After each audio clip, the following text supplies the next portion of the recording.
Welcome to the Midlife Midstress podcast, your podcast for being bold and saying yes to making the most out of your midlife. So today, I'm thankful that you're here for our episode, and we're actually going to talk a little bit about ourselves. So I'm going to do a little interviewing. People will jump in. The others around the table also will jump in. But we thought it would be nice if the listeners got a little peek into who we are, what our passions are, and what our drives are. You know, sitting here, we have all been so blessed. We have a gift of time. We're in the middle of our stories. We're in our stories. And there's a lot that we all have in common. We have the same values, some of the same passions, some a little bit different. We like to spend time the same way. And then we do other things that might not be quite the same. So I think as listeners, as people listen to this, they're going to see a lot that we have in common that maybe they wouldn't think that they would. And so I'm looking forward to that, to the perspectives and the life experiences that listeners, as well as all of us, can connect with. So I hope you enjoy our episode. So Marla, I've known you for over 20 years. I think at least both of you I met when I first moved here, or very close, from Texas into the DMV area, the DC area. And I was so happy that I did meet you. But what I find fun and interesting about you is that you have always been that person that I feel has been in constant motion of defining yourself, of redefining yourself through all your stages of life that I've had the privilege of knowing. And the other thing that I love about you is not only do you do that when life shifts for you, but you have this beautiful soul that you dig so deep in, I feel, that you just see what's around you and you make the most of it. And I love that about you. So I don't know where that came from, but I kind of like to know where that came from. So I'm going to ask you, what your upbringing was. I don't know exactly. I've met your parents, never met your brother. I know you're from New Jersey, but I'd like to know a little bit more about your upbringing and how that kind of meshes with that wonderful attitude of yours and that real soulful, deep digging that I feel you do. You know, it's so funny, Marianne, because your reference to when we met was actually at a point in my life of great transition. And I don't really think about the fact that my life had a number of significant challenges before the challenges of the last 5 or 6 years, which we can talk about later. So I met you when my job that I had been in for 6.5 years was eliminated, and 3 positions were merged into one. And I had a 1-year sabbatical, if you will, and was able to do some things that as a full-time working mother of 2, I wasn't really able to do. And that was how we met. So that feeling of constant motion was actually something where I wasn't really moving. I wasn't working. And so I was looking at different ways to fill my time and be more engaged with my family. But back to where I grew up and what makes me tick. So I was born and raised in New York City until I was 9, and my parents moved out of the city. This was the early 70s during the white flight period. And I believe the situation was that my mom was accosted in the elevator of our apartment building. And I think that was the impetus for us to move to the suburbs. So lived in New York City till I was 9 in the East Village, which now is super trendy. My dad worked at the United Nations, and my mom in the early years was a volunteer at our school. And then she got a job working as the office manager and bookkeeper at a local plumbing company, and then went to school to get her master's in gerontology. So my parents really were very inspirational people to me. My dad working, if you will, at a nonprofit organization, and my mom doing a lot of volunteer work, sometimes embarrassing to me, when she had us at the Scarsdale train station handing out leaflets to fight the board, our school board's decision to put a pool and a gym and spend all this money. And she just felt like it was too much money for what they were looking to do, and they could do so much more with it. And so my brother and mom and I went to the train station at rush hour and handed out leaflets. And I was most definitely embarrassed to be doing that. But it's those life events. It's seeing your parents rise to challenges, to being bold, right? Yeah. And saying yes and being fearless, that in many ways, I think they instilled that in me without necessarily saying outright, be bold, be fearless. But they took a stand, or they worked in an environment where they were trying to make a difference. Wow, listening to you talk about that, I can see how that was probably quite the influence. It seems like they live by their convictions.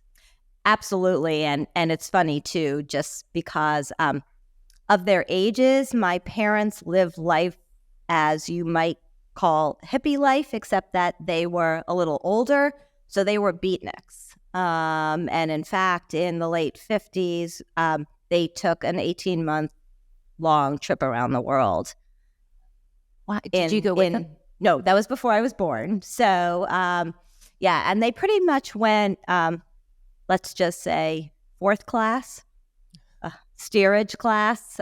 This was not a fancy trip that I might endeavor to go on at some point in my life, but it was experiencing and seeing the world. That's so interesting. Well, let me ask you this. So it seems like they had a lot of drive, but not where we come from always is what gives us a drive in life. And you have a lot of drive. So where do you think you got your drive from? What influences do you have that drives you today? You know, it's funny because I don't think I have a lot of drive. And I think I have a lot of passion. And my passion has to do with people and making connections with people and making a difference in the world that I'm in. And so sometimes it's making a difference because of how you're relating to somebody. And sometimes it's making a difference by the work that you're doing. And moving to DC after I graduated from college, I realized that you could make a difference in the world through social change and through policy and politics. And that's really what drove so much of my early career and my time in this area.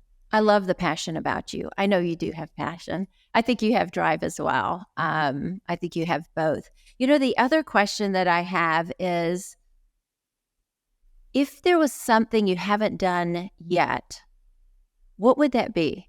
Like, what do you think about doing here in the future, in your lifetime, that you haven't had the opportunity or the time to do? So I might give you two things. Okay, that's fine.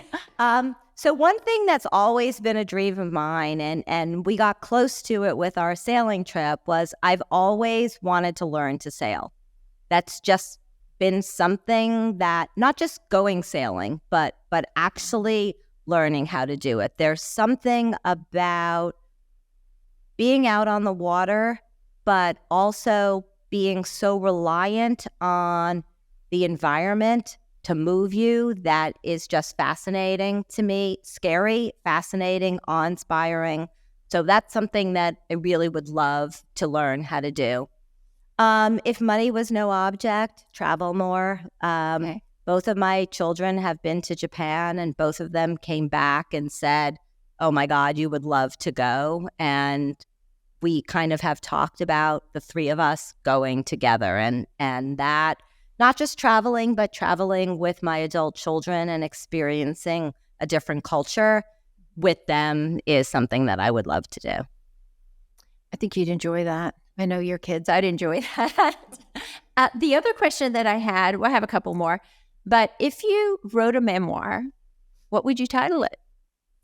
Yeah, so memoir titling is an easy question for me because I think it's a really fun thing to come up with just as an opportunity to think about your life, but also sometimes play with words or play with your name. And so a number of years ago, I think it's so silly. I was in college and we had a softball team, and I don't play softball, but we all had names on our shirts. And so I took my name and twisted the word marvelous to create Marvelous. And I've used that in other ways. My Instagram is Marvelous, but I turned the VOUS into VA for Virginia, US. But so mine has to be, it's a Marvelous life. Okay, I love that.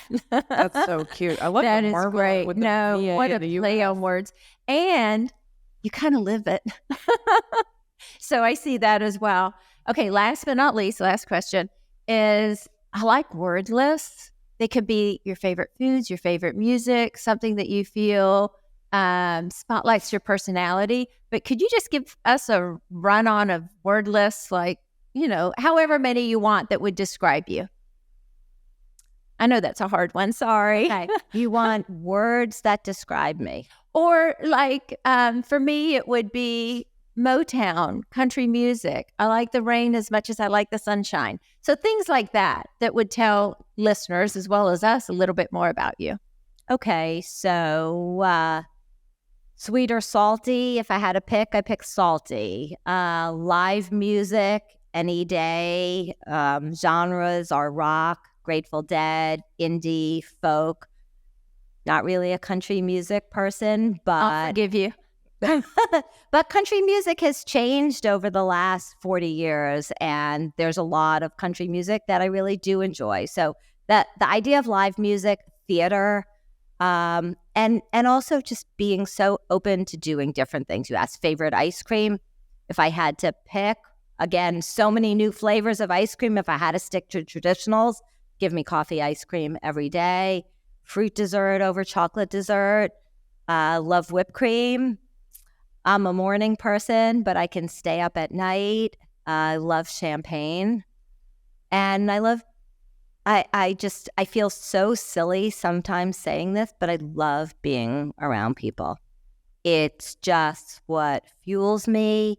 It makes me happy. It's the connections and ways that we can touch other people, that at the end of the day, no matter what we contribute in the world around us, I think people remember us by how we treat them and how they feel when they're around us. And I think that's a big driver for me. Okay, I love that. I'd add one. I'd have to add glitter, because I feel like you kind of bring the party and the glitter to things. You do. And I love that about you. So that's my addition to your list. Okay, that's fair. So maybe that's why I like champagne so much, the bubbly aspect of champagne. And I like glitter. I'm going to go with that. You're the glitter. Glitter. Thank you. Anyway, thank you so much. It was fun to interview you and have you answer some of those questions. Some of the answers I kind of suspected that you would say, because it's what I see as well. But when we introspectively look at ourselves and kind of like our take on ourselves, nobody knows you like you.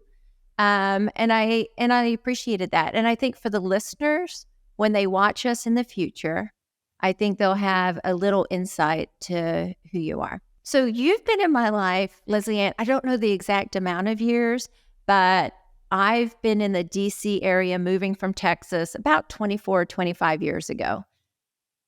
I was so lucky to have met you. You came into my life at the perfect time. When I moved here, I left my family, my friends, all my social circles, and you were so kind to me. And it's so cliquish in Northern Virginia that I didn't think I was going to break the clique. And it was like no clique I hadn't broken before. So I was like, what the heck? This is tough. But you were so kind and sweet to me. And we've been friends ever since. You're also kind of my adventure buddy, which I love the adventurous side of you. I mean, you guys might know, but she just picked up and went with me on a road trip to Scotland. And she actually drove on the, well, I would say wrong side, but the right side in that country, the roads. And we had the best time. We've picked up and gone and jumped on fishing boats, on crab boats, oystering. Yes, that's true. We went up to Pennsylvania to visit and to photograph all the covered bridges, but I've done lots of adventures with you. So my point is, I know you're adventurous. I want you to talk a little bit about that. The other thing I love about you is you probably are the best storyteller I know. You have such, I don't know, imagination. It's not even a lot. It's real. Most of the stories you tell are absolutely real, though I have read a few of your pieces that you've written that are incredible as well. But my first question for you, I kind of want to know, did your upbringing have anything to do with that talent, with that knack, with that imagination of your storytelling? In answer to your question, whether my upbringing influenced my storytelling, I think the storytelling really has always been in me. I'll tell you a little story. Perfect. When I was a child, I loved to read. I loved to read. From the minute that I engaged with books, I was just completely smitten. And so much so that by the time I was in sixth grade, I had read every book in the elementary school library. And so on library days, the teacher would walk me to the front door, and I would actually walk across the street to the public library to get my books because I was done with everything. And I just loved to read. And we had a fairly large family, lots of cousins. And when we had people over, I really preferred to read. And because everyone would be playing, I would go in the closet with a flashlight. And I can remember my father coming and opening the closet door and saying, "Put that flashlight down, stop reading, and go play with those children." And so I kind of developed I needed to have a way to cope with that. Like, I wanted to really just be reading my stories. So I started putting on plays. And the girl that lived across the street from me growing up, lovely girl named Toni Murray, was very like me. She very much liked to read. She very much liked stories. So we would put on plays on the front porch. The front porch was our stage. And that was kind of how I got through childhood. I just really loved that. I have been very, very fortunate in my life that that interest in storytelling sort of led me forward. I'm a lawyer. I did very briefly after law school work for a large firm, and I really hated it because the stories there were all about like people trying to get money off of other people. And then I discovered criminal law. And being a prosecutor, I was a prosecutor for most of my career, you encounter so many stories. And it has become the way that I understand life, is through looking at people and looking at their stories and processing the ways that so many of our stories are so much more similar than we allow. And people at bottom go through so many similar experiences than they know. Even someone who looks very different from you is probably experiencing many of the same emotions and disappointments and joys that you experience, just in slightly different ways. And that has been actually fascinating to me. It's interesting you say that, because I one of the favorite things that I like about you is storytelling. But the other piece, which you kind of touched on, you have a lot of compassion. You have a lot of perspective of how other people might think or see things. And you've taught me that too, to kind of step back and just see the big picture in a different way. So maybe that is the people that you encounter. Maybe it's intuitive for you because you read so much, but you have that kindness, that thoughtfulness, that perspective. You're probably perfect for your job. I don't know you in your job. I just know you as a friend, which I love that piece. But it sounds also like when you were talking about the storytelling and the reading, that it was just very innate. That was just part of your personality. Can you tell me, like, what in your life, if there were any events that impacted or had an impact on who you are today? There have been a lot of things that have sort of formed and shaped my life. It's kind of hard to know which has had the greatest influence. But I think one that I would start with was the decision that I made at 18 years old to go off to college. And that doesn't seem like much of a decision at all, but it was in the context of my upbringing, because I like to say I was born in the 1960s, but kind of raised in the 1950s. And my dad was very supportive. He was like, do whatever you want, kid. But my mom really did not think a woman should go to college. And she especially did not want me to go to college out of state. I grew up in New Jersey, and I got accepted, thankfully, to the University of Virginia and really wanted to go there. And she was furious. And so my first year at UVA was really hard because I couldn't allow myself to be homesick. It would have been a concession or a defeat. And so I just powered through. And then at the end of that year, my father got horribly sick. He had a very bad heart attack. He died 2 years later. So my second and third years at school were all about my father being ill. And that really covered my college experience. It was, kind of tough. But nevertheless, I loved it. I loved being in a different place. I loved meeting people who were very, very different from me. The first Saturday that I was at UVA was a football game, and I came out dressed in jeans and a T-shirt. And my college, one of my best friends in college, who was my roommate on and off at different times and who I'm still very close with, her name is Grace, and she lives out in California. She just looked at me and she said, you cannot go to a football game like that. I'm like, what? She's like, don't you have a sundress? Don't you have espadrilles? And I'm like, what are those things? It is the South. It is in the South. So, it was kind of the kind of experience. What I took away from it was a very instructive thing. There's good and bad in everything that you do. So there were very hard times during that era, and yet really great times. And so I lean to the good and try to just cope with the bad. Listening to your story and about that, and I knew a little bit about that already, I can see how you've always had resilience that I've seen, but persevering through such a hard, that is a life-changing event. And the one thing I know, I was talking about your storytelling, which is a strength. The other piece is you're a born leader. And what you did during that time was you led yourself out of a really hard time, very emotional time, but you led yourself out of that. And you are a born leader. Now, that's one of the things I see as your strength. So my next question is, what are some of the strengths or the greatest strength you see in yourself? I think there was a time in my life where I wanted to be a leader, where I thought that was the way forward. Like, you just take charge and do things. And I can take charge. I think when the situation warrants it. But I have also really come to appreciate the strengths in other people around me, and am more interested in supporting them and being who they can be. And maybe that actually relates some to being a born storyteller. I like other people's stories so much, and I want them to have happy endings. And, sometimes that's not possible, but you can help someone at least make some progress in their own journey. And that's really, really rewarding. And I've come to find over time that that's more rewarding to me than leading myself. Okay, listening to you, do you know what I'm thinking about? I am literally thinking, because I do think you're a leader and I've seen you lead, but I appreciate the fact that you don't think that of yourself. But I came up with the American Midsters, trademarked all that back in 2017, did a blog on and off. But you were the one that came up to me and gave me the nudge to do something more. So you supported me in that role. So I remember when you actually said, Marianne, American Midsters, got to do something with that.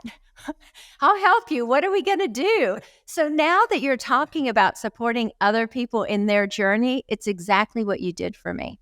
So thank you for that, because here we are. And it's been a delight for me. So it was a win-win situation. I love that, actually. So I asked this tomorrow, I'll probably ask it to everybody, and maybe you'll ask me this as well. But is there anything in your life that you haven't done yet that you want to do? Yeah, that you want to do. So yes, there is something in my life that I haven't done and I would very much like to do. And it relates back to being a born storyteller. I have never written a story, a full story. I've written bits of stories. I've written, as you know, murder mysteries as party games, but I have yet to actually write something. And this process that we're in is actually really inspiring me. And because I looked, you had shared the questions that you were going to be asking, and I sort of thought about that yesterday. And so last night I actually started a story. I don't know, maybe it'll be like the other ones and I won't finish it. I think it's a little scary because I love stories so much that putting my own out there feels like it's like setting myself up to fail. But I think I'll do it. The stories that you have shared with me and all of us, like whether it's Facebook posting or one of, our trips that you discuss, or read one of your stories, they're really good. Okay, last but not least, for you, same thing as for Marla, can you give me a quick word list that listeners can just hear these words and kind of get a peek into who you are? Okay, so music, Harry J. My son is a musician. That's the only music I listen to these days. I think he's amazing. Ice cream, chocolate, dessert, always chocolate over fruit any day. And it's interesting because my husband's the opposite. So dogs, although I also love cats, and we have had bunnies, we've had hamsters, and we've had betta fish and hermit crabs and every other creature you can think of. But I tend to be a dog person. I am a late night person. I am not a morning person. I love cold brew coffee. I love to eat. Oddly enough, even though I'm Italian and was raised eating pasta, I actually don't like pasta that much. I love Indian food. I do know that. Yeah. Disham. That was one part of our trip to Scotland. I love to travel. I can give me a ticket and let me pack a few things in a bag. I don't need much. I will just go. I think that pretty much sums me up. Well, if I were to add anything, so I'm trying to think the list that you did, because you did describe yourself pretty well. You bring a lot of interesting perspective to the table in conversation. You're a conversationalist. I love that. The other thing is compassion. Like, you haven't shared this one story, but you took on a role that was so selfless, that took so much compassion, not for a day, not for a week, not for a month, but for several years. Most people wouldn't have done that. So the compassion part of you, I think, is absolutely beautiful. And you've accomplished a lot. I look at you and all of you actually have accomplished so much in your life. Same thing, all of you. The way you love your kids. Wow. Each of you, really. The way you love your kids. And that shows. So those are just a few other words that I would, or a few phrases that I would put in describing you. You're making me blush. Okay, Carmen, it's your turn. All right, Marianne. I will say, I once lived on a street. Actually, I lived on a quiet street, and then Carmen moved in. So the Millers moved in right across the street from me. I'm kidding about the noise. Only kind of. Well, at least at the very beginning. Yes. But you did move right across the street from me, and how lucky I was. So how long's that been? 19 years. 19 years. So we were there a few years longer than you. Mm-hmm. I remember. Me so too. I remember when you moved in. I remember exactly the years after, because you had these beautiful babies, just a few years apart. But I was working, and I had boys, rambunctious boys, that I was trying to keep up with. And you were just having babies.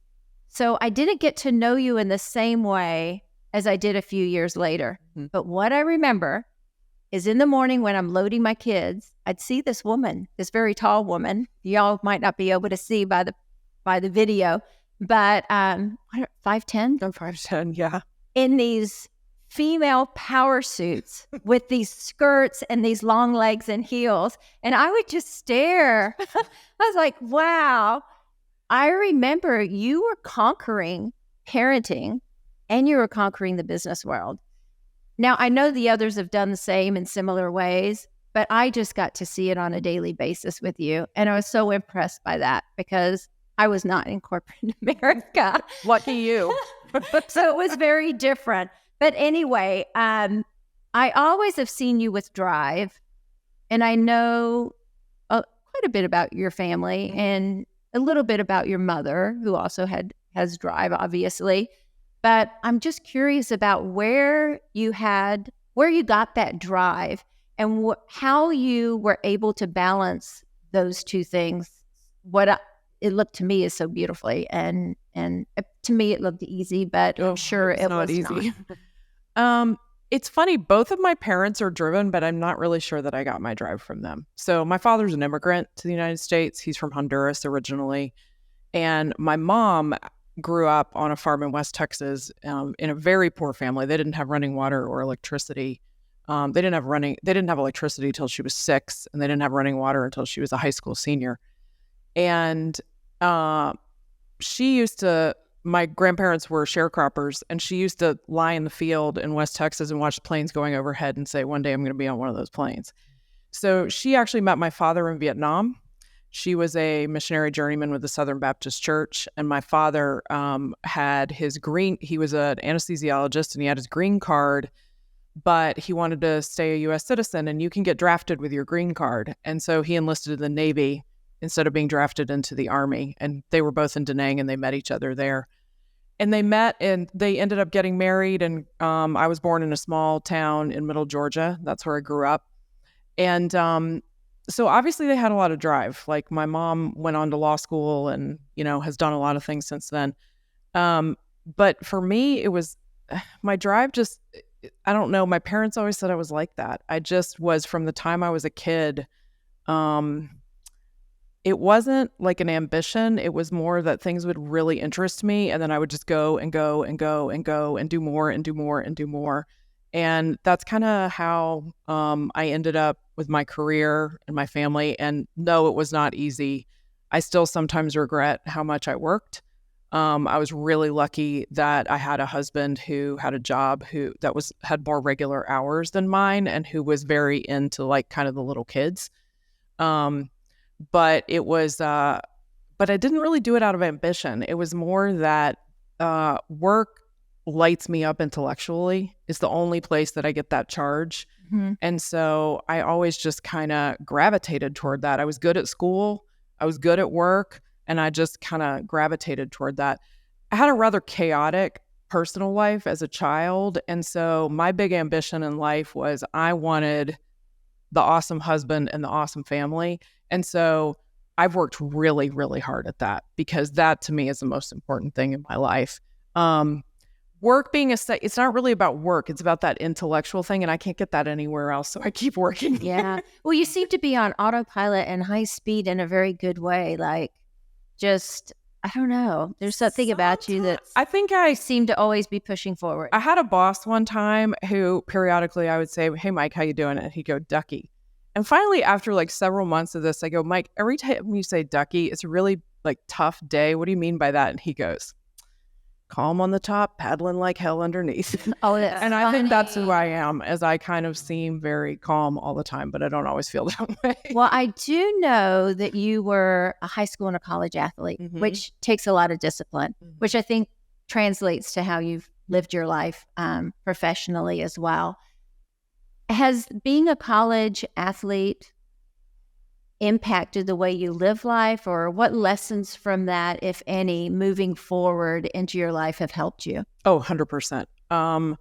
So I started as a swimmer in elementary and early high school, and I was a pretty accomplished breaststroker. I actually held the Georgia State record in 25-yard breaststroke for a couple of years. That's impressive. Still one of the top 10 moments of my life, honestly, literally. I mean, it was pretty amazing. And then I took a couple years off, but I did other sports. I did like track and I was never a runner, but I did discus and shot put. And I actually was a ballet dancer and a cheerleader. I mean, I tried everything. And then I got to college and I became a rower, and it was completely transformative in my life. So sports have always meant a lot to me. There's something about pushing your body that hard. There's something about the discipline, the doing it every day. You don't think about the 70-minute piece while you're sitting on a rowing ergometer because it's so painful. You literally get up and throw up afterward. You think about, I got to get through the next 30 seconds. I got to get through the next 15 seconds. I'm just going to go one more minute. I'm just going to go one more minute. So there's that aspect of the pushing yourself really hard. I got to get in the weight room. I got to go do that.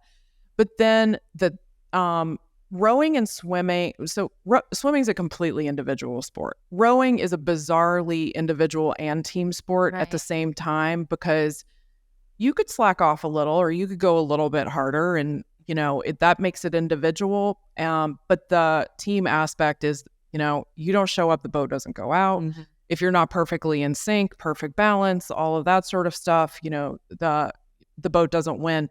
And so it was a really, really remarkable experience for me, and it informed everything that I've done since, because it really is college sports is about overcoming. It's about grit. It's about it's a lot about showing up. 5:30 a.m. practices 5 days a week, and then practice on Saturday as well. And then we'd have like lifting sessions, usually 2 additional days a week. So it was like 9 sessions a week. It's a lot more intense now than it was 30 years ago, but that was pretty intense back then. Mm-hmm. And I loved it. I loved everything about it. And I still love athletics, and I still work out all the time, and I just love it. I love that about you too. Yeah. So something we have in common. Yeah. It's informed the rest of my life, really, the discipline aspect. I love that part of you as well. And you're always up for a walk, up for a swim, up to lifting weights, whatever it might be. So I'm glad I do live across the street from you because of that. If there was a tagline for your life, what would it be? It would probably be live, love, learn.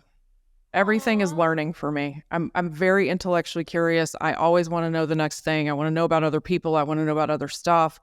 My husband is like, what are you researching now? And it'll just be something I started thinking about. And I'm like, I want to know more about that. I had this pain in my lower back and top of my hip. And I was like, oh, that's my piriformis muscle. And then I'll be studying about the piriformis muscle. And Matt's like, oh my gosh. So the love part is, my family and my friends. And I feel like I kind of hit the lottery, You did? I did. I hit the lottery. And then the learn part is what keeps me going. Like, that's what I'm excited about every single day. So do you have anything on your life to-do list that you haven't done? So it's interesting. If you ask me if I have things on my life to-do list, like events, not really. I would say that on my life to-do list is kind of moving in the direction of more acceptance of myself, more demonstrative compassion to the people around me, more demonstrative love to the people around me, sort of a deepening of, I don't know if it's my spiritual life, but more of a deepening in those aspects, especially now that my kids aren't going to be home. I feel like I have time and energy to focus more on those kinds of things. There are lots of things I like to do, but there's no great thing I'm trying to achieve. It's more of how do I reach my full potential? And I don't necessarily mean in my profession. I don't mean in sports. I mean as a human being. So I think that's kind of what I spend my time thinking about these days is, what does that look like and how do I get there? Well, you can go deep with me any day you want. Day. But there are things like last year when I turned 50, I decided I wanted to do a pull-up, and I did one 2 weeks ago. I saw the video. And I was like, 51 years old. Yeah, I actually, so y'all, it was hilarious. I was downstairs in my basement. We have a little pull-up bar, and I was like, I haven't tried this in a few months, and I've been working out, and my lats have gotten really strong. So, and I could do one in college. I could do like 3 in college, but it's been a long time. And I weigh a lot. I'm 5'10", and I was a rower, so I'm very heavily muscled. So pulling up is a lot. So I put the little pull-up bar over, and I walked up, and I put my hands on it, and I pulled up, and then I got down, and I walked away, and I was like, I don't think I really did that. Yeah. So I walked back, and I did it again. And I was like, oh my gosh, I did that. I was like running around the basement. And then my son got up. He's 18. He goes to college in a couple months. I was like, Gabriel, come downstairs. You have to tell me if I actually did this pull up or if I'm like cheating somehow or I didn't do it right. And he's like, okay, Mom. And he and I talk about working out all the time. We talk about working out. We talk about eating right. Like this is like the topic of our conversation all the time. So he comes downstairs. I'm like, okay, you ready? I said, I can't do it from a hanging position, but I can do it from standing. He's like, okay. So I reach over and I actually did a chin up, and I did the chin up, and he goes, yeah, you did it. And I was like, ah! So then Matt, my husband, comes home. I was like, you gotta come downstairs. You guys see that I did this chin up? So my poor family is like, oh my God. You did for the one. Yeah, just like I realized I couldn't do it by the end. I was like, oh yeah. So That's great. yeah, it's always like, what else can I do? Let me ask you this. I think I proposed in the questions to you about giving 1 or 2 sentences that might define you, but I actually love your tagline. I think you hit it there. Can you just rattle off a word list of things that you like, things that would define you, things that maybe the viewers would get an idea or connect with you? Swimming. Water all the time, at all times. Our friend Michelle, who's not here yet, I've been pool sitting for her this summer. And Matt's like, she was out of town. Matt's like, are you going to the pool again? I'm like, mm-hmm. He's like, where are you? He texts me, where are you? I'm at the pool. And he goes, what do you do at the pool? I'm like, I do flips. And then I swim back and forth. And then I do some more flips. And he's like, what are you, 10? And I'm like, pretty much. I saw the water too. Yeah. You and I got that going on. So swim is one. I love a coffee shop. Rare Bird Coffee in Falls Church, Virginia. Northside Social in Falls Church, Virginia. I mean, I could rattle off every coffee shop. I do love chocolate. What else do I love? When the sheets are fresh, when they've just been laundered and you get into the bed and it's very comfortable. Obviously, I love to exercise. That just gives me great joy. One of my favorite things in the whole world is dance party. My 18-year-old might kill me for this, but pretty much his entire senior year, we've had dance party in the kitchen at least 2 to 3 times a week. The hardcore rap doesn't really work for me, but he's also got a wonderful Latin playlist, and he's also got some great pop music. So the two of us spend a lot of time dancing in the kitchen. And I did it with my daughter when she was in high school too. And then my husband, he's like German, Midwestern. He doesn't dance so much, but the rest of us do. Well, one word that you didn't include is I look at you and I know you, so I know you have confidence, and I love that about you. And then the other thing is just very non-judgmental. Actually, everybody around the table is that way. But because I live across from you, if there's like a little fire, I'm talking to you because you're right there. It's quick and just totally non-judgmental. Good advice. Well, thank you. Because sometimes I don't feel like I come across that way, but in my head, I really can't put myself in just about anybody's shoes. So, I try hard to do that. I'm not, sometimes because I'm very direct, I don't think people necessarily think I'm not. They might need it. Yeah, but maybe they didn't ask for it. That, and I would say if you ask my family to, I'm not very funny, but I have a good sense of humor and very energetic. And you like to laugh. I do like to laugh. I do like to laugh. Well, thank you. Thank you guys all. This is great. Oh, you're not getting off the hook. You are, without doubt, the most adventurous human being I've ever known. There is no challenge that you would shy away from, but even more than that, you take on significant challenges. And you do that all in the context of having, raised a family with 2 wonderful boys. You have a husband who works very hard and is, just doing a million different things all the time. And you were holding down your own career as a nurse. And for our listeners out there, if you ever have any medical issues, there's no one better to ask than Marianne. Amen to that. Oh, yeah. Throwing up on my living room floor. Yes. Marianne was there. Yes. So I'm just curious, where does all that boundless energy you have come from? How can you be so many things? An excellent mother, an excellent wife, an excellent nurse, a terrific friend, a person who starts a podcast, a boat captain. You and your husband built a boat. You recently did your first sprint triathlon. You're a photographer. You're a great cook. Where does that come from? I'm totally embarrassed. Gosh, I've never really thought about it that way.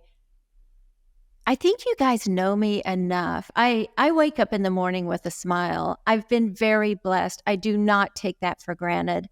I just feel like I've lived a very blessed life. But my energy truly comes from my family and my friends like you, and just seizing the moment in life.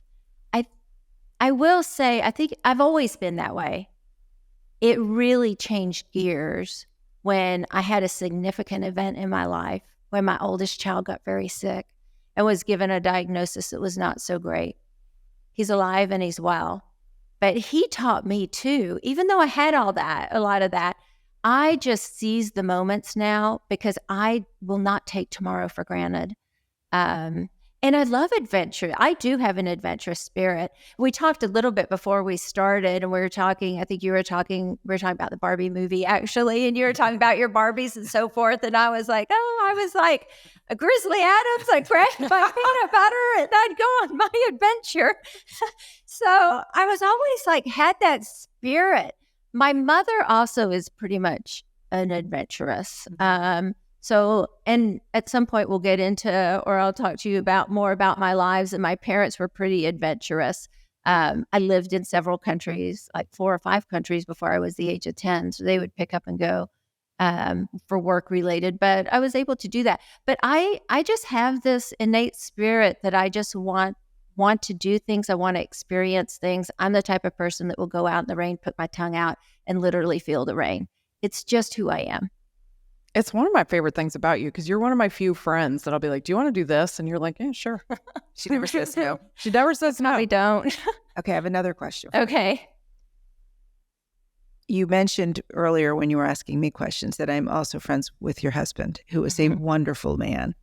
And I watch the two of you, and I tell people this all the time. I don't think I've ever seen a couple as in love as Robert and Marianne. And not just like in love, like, ooh, honey, come home and hug me. He loves you completely, and you love him completely. And I'm hoping you can share some magic. What attributes this great and enduring love you two have? I mean, you're two very different people. Robert's into all these interesting intellectual things. He's the nerd. I'm the not. It's just a fascinating thing. I mean, anyone knowing both of you separately would not necessarily see the two of you together, but when you see the two of you together, it's magic. So, it's interesting about Robert and I, we do love each other deeply, and we are very different people. And when we met, it was only within a few months we knew we'd spend our life together. And I know a lot of people spend years in engagement and 5 or 6 years before they get married. Because of my adventurous spirit, and he actually has one too. I mean, my husband, we just jumped in it together. And so it did start off like this adventure of getting to know each other. And I'm sure we both know each other. I know we do. But I'm always like, well, I hitch my cart to him. I love this man. He makes me laugh every day. But I also think, we both grew up in families with parents that were devoted to each other basically to the day they died. So there is this commitment and this dedication I think we have to each other that we will put everything into our marriage to keep it alive and to enjoy it but we do deeply love each other. And maybe because we are so different in some ways, he's actually really interesting. He keeps me laughing every single day. I mean, I wake up in the morning, honestly, sorry, Robert, you might not like this, but he is jamming in the shower. That is his morning. The music is going and he is dancing and showering. And how can you not love a human like that? So, I think it's just pure dedication and enjoyment and respect for each other. But that's nice observation. He is hilarious too. Yeah. Well, we were talking about him earlier, and she's like, "Oh, he's the biggest flirt I know." And I was like, "He is such a flirt," but I am too. So one of my favorite when we first moved in, my daughter was 2.5 years old, and she and Marianne fell in love with each other. I worked for Robert for a while. And, you did. We used to have lunch together. We would all have lunch in the conference room at the firm where we were working at the time, and I would walk away from the lunch table every day absolutely soaked in tears from laughing so hard. Mm-hmm. It was just constant humor. So I have another question for you. Okay. You mentioned that you moved around a lot as a child. I did. And for a lot of people, I think that could be kind of traumatic. But you seem to have weathered it well. I'm wondering what strengths you see in yourself that you think you drew on during that time, and what strengths did you maybe develop because of that? So what was innate to you that you were able to rely on? And then also, what did you develop through the experience? So I think what helped me with that, because I was born in England, moved to Sydney, Australia, spent a year in Singapore, which I do remember that, not so much Indonesia, and then landed in the United States when I was almost 10 years old, from a city life to a farm life for a few years, which was very different. But I think what drew me or helped me get through that is that sibling unit. So I know you've met some of my family. I have 2 sisters and a brother, and then, of course, my parents. And I think that I always felt like no matter where I went, that I had that family unit. And that might actually be why you were asking the question about my husband as well. My family unit, my husband and my children, we are very tight and very close. So I think that helps with resilience for sure. And then I think I like adventure. So even though, yes, I did move and they were extremely different, culturally very different places, I love that adventure. And taking from that would be probably the adventure aspect of me, where I do want to experience other things, like very different things than I sit in on a day-to-day basis. And that I seek those out. You asked us for word list. Oh, a word list. Word list. Okay. The word list. Oh my gosh. I love coffee. I love chocolate. I mentioned earlier, I love the rain as much as I love the sunshine. I, like you, love water. I like to swim in it. I like to drink it. I like to ski in it. I like to tube in it. I like to fish in it. I love water. You had to boat on it. I like to boat on it. I love the wind in my hair. I love feeling nature. I love cooking. It's easier now with only one and one other and not the 2, but I miss that. I love the smell of fresh cut grass. I just love it. I love to put my toes in sand. Dirt sometimes, and wet grass. I love the surprise of morning dew. You walk out, you don't think about it, and it's unexpected and surprising. And I love that. And I will say I love friendship. So I like those unexpected friendships as well. I love the energy that I get from people. It keeps me fueled. I love listening to my family laugh. I love seeing my kids laugh together and cut up and play. I love the first moment that I see somebody that I haven't seen in a while, and that first hug. Those are the things I like. Got a good line from a song, "Walk Me Out in the Morning Dew." My husband. Love the morning dew. I'm going to go My back. toes like to be, I used to say this, like, my toes like to be out in the air. So Me it's too. the sand, the grass, the dirt. The one thing I haven't done that I look most forward to is being a grandmother. I don't like the word grandmother, but I cannot wait to see my children be parents. I can't wait till little one runs up to me with open arms again, in the same way of that mutual family love. So that would be the thing that I'm looking forward to the most that I haven't yet done. And what will your grandmother name be? Oh my gosh, I've thought about this. I have to. It's so embarrassing. I don't know for sure, but I like using like Grand Ann, like Mary Ann. I love the name Bella. I don't know. We'll have to see. My kids would have some ideas as well. My youngest, it was funny, they're 30 months apart. And so my youngest would hear Hunter, my oldest, call me Mom, but hear Robert call me Mary Ann. And so my son's name for me was Mommy Ann. So it kind of gives me the idea of the Grandma Ann or Grand Ann or whatever it might be, because he used to call me Mommy Ann. He was so confused. He got it down, though. So cute. So you could be Grammy Ann. Something like that. So, because I love that piece of casein. We're so glad you joined us today. Thank you for tuning in. And you can find us at AmericanMidsters.com. That's American Midsters. It's MIDSTERS.com.